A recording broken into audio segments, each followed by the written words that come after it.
şonna men bolsam aşık garip yar sen şatenem bolu geley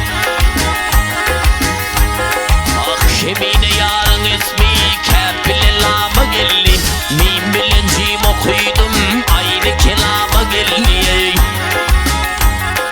görünüşe çıkan gıylar zekeri talama gellim bu sözümün ahırı yar sözüm tamamı gellim yarın vakfın yazar mecardı vat kalamak alıgilo